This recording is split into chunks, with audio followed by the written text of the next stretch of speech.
In the year 1881, a photograph was taken that should have been eliminated without hesitation. It captured a young Hungarian actor seated in an ornate chair, while standing beside him was the King of Bavaria, one of the most formidable monarchs in Europe, his posture resembling that of a servant.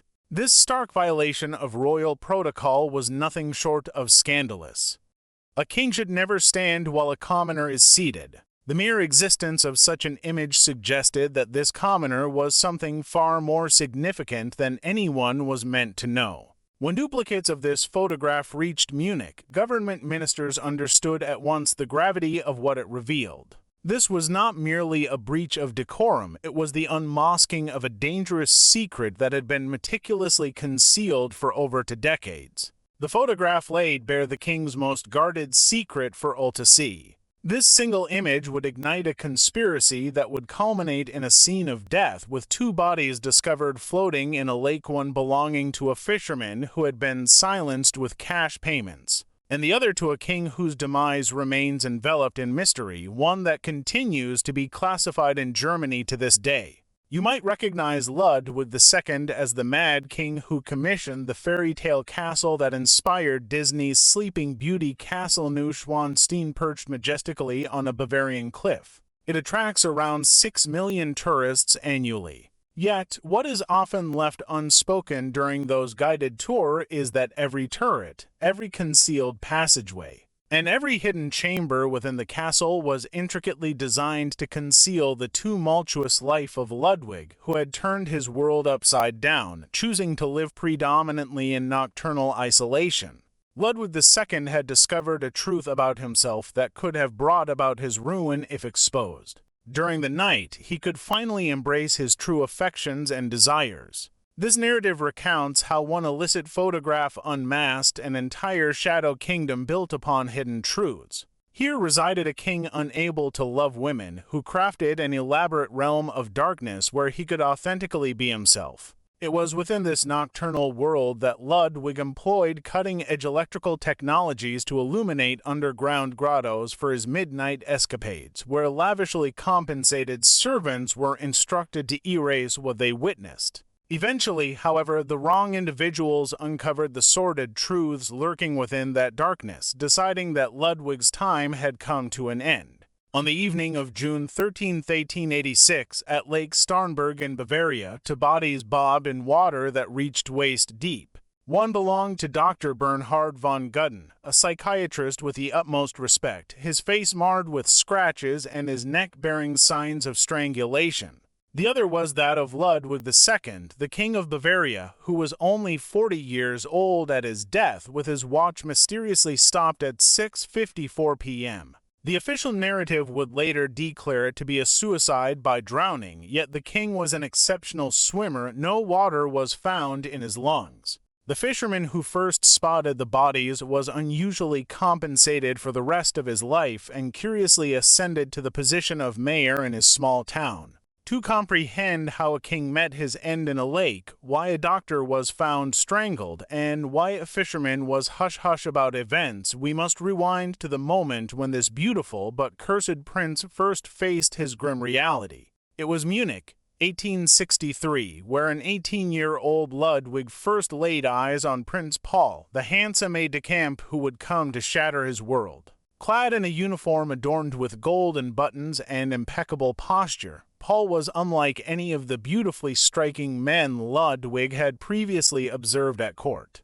When their gazes locked across the throne room, an electric charge passed between them. Something Bavaria, at that time, had too many dangerous names for but lacked a clear title. Within a mere few weeks, the two became inseparable, with Paul frequently visiting Ludwig's chambers late at night after the royal court had retired. Their official correspondence was all formality, but hidden among the royal archives were letters that survived only because someone forgot to incinerate them.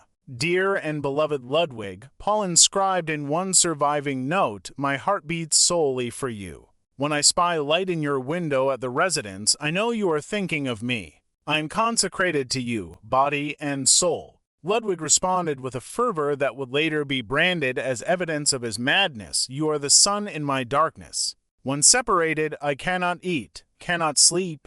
I pace my chambers like a caged beast until your return. The court, however, had eyes everywhere. Servants whispered and ministers took notes. Within 6 months, rumors began to ripple through Munich's beer halls, suggesting that the uncrowned prince favored the company of his aide over any available princesses. It was clear that action needed to be taken, and it was Ludwig's mother, Queen Marie, who first intervened.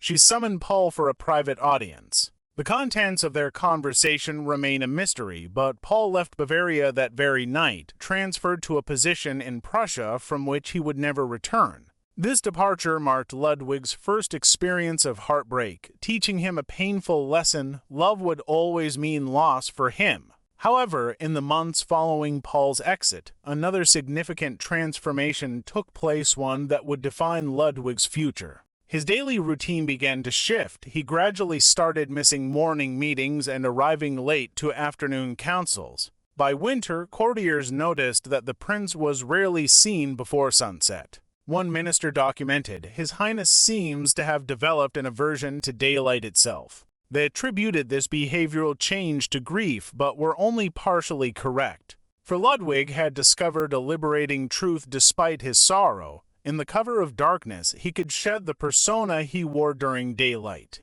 When sunlight faded, the perfect prince, the expected future king, destined to marry and produce heirs, could finally abandon his facade. Then, in 1864, tragedy struck. King Maximilian II passed away unexpectedly, thrusting Ludwig, then merely 18, into the position of King of Bavaria. The crown weighed a mere 3.5 pounds, yet for Ludwig, it felt insurmountable. With the crown came the responsibility to not only conceal his true self, but to also secure a future for the 700-year-old Bavarian dynasty by marrying a woman and producing heirs. There were attempts to facilitate this traditional route. In 1867, the court celebrated an engagement to Princess Sophie, the sister of the renowned Empress Elizabeth of Austria. Sophie was everything a queen should be: beautiful and intelligent, and the wedding was set for Ludwig's birthday, August 25th. Invitations were disseminated across Europe, but as the date approached, Ludwig began exhibiting increasingly erratic behavior. He postponed the event once, then again. Finally, in October, he summoned Sophie for a private discussion. "I cannot do this to you," he confessed, according to her memoirs. "You deserve a husband who can love you completely. I am not that man, and I will never be that man." The engagement was abruptly called off, and remarkably, Sophie appeared to understand. She never wed anyone else, later reflecting, "How could I after being loved by Ludwig?" The reality, however, was that Ludwig hadn't loved her. His heart was already captured by another. That other was Richard Hornig, who entered Ludwig's life through the stable doors. Initially a groom for the royal horses, Ludwig first noticed Hornig in 1866. With his blonde hair, blue eyes, and classical features resembling marble, Hornig embodied everything Paul had been, but with a crucial difference: he was of low-born status, and thus less likely to raise suspicions. Within a year, Hornig was promoted from groom to master of the horse, and then to personal equerry. Ludwig endowed him with property by the lakeside, a generous annual salary, and the most precious gift of all, unrestricted access to the king's private chambers. In his diary, which was discovered posthumously, Ludwig referred to Hornig as the beloved of my soul. Yet these diary entries also unveiled the torment that churned within the king. One entry showcased passionate affirmations of love, while alternating pages contained prayers for absolution, self-flagellation for sins, and promises to God to resist temptation.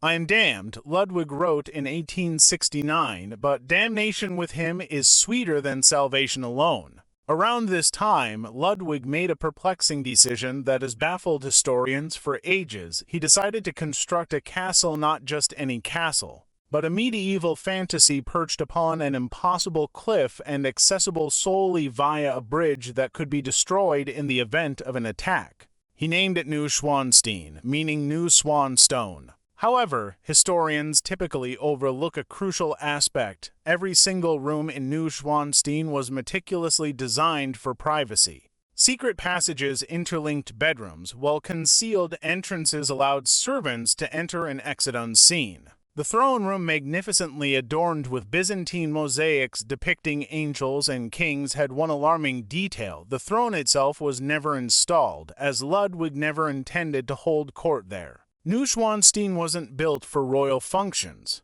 It was erected to shelter royal secrets, and it was in this hidden sanctuary that Ludwig's transformation into the Night King truly began.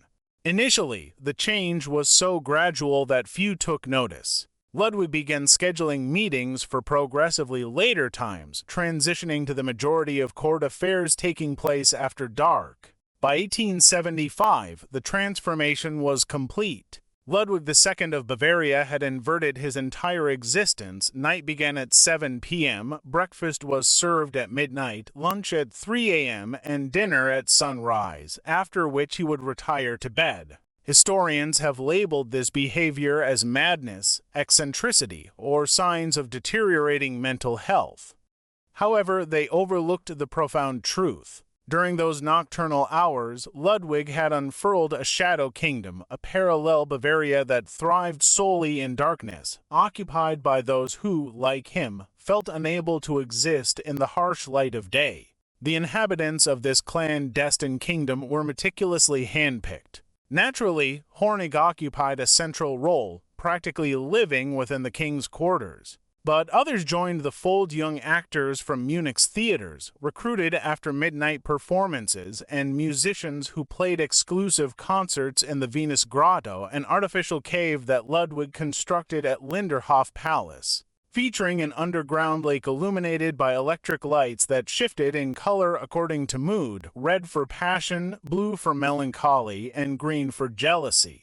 Yet, the true essence of the Venus Grotto remains lost on the average tourist, as its actual purpose was deliberately obscure. Although officially conceived as a tribute to Wagner's opera Tannhauser, where a hero journeys to meet the goddess of love within her underground realm, the grotto served another distinct purpose. It functioned as a controlled environment where Ludwig could stage profound scenarios unattainable in any other setting.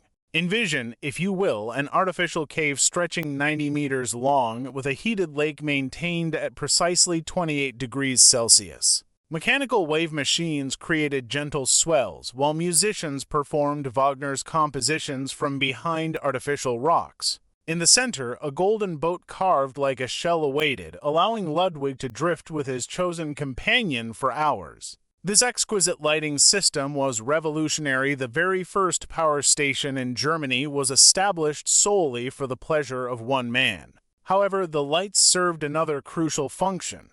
They could be instantly extinguished at a moment's notice, plunging the grotto into complete darkness should unforeseen guests arrive. The servants tasked with these night shifts were selected with care and compensated handsomely. But even hefty salaries couldn't always guarantee silence. By 1880, unsettling reports began reaching Ludwig's advisors. Whispers spread that the king was requiring young male attendants to engage in private dances, devoid of their royal uniforms. One report, filed by a resentful valet seeking vengeance, painted a vivid picture of scenes that would later be employed as evidence of Ludwig's insanity.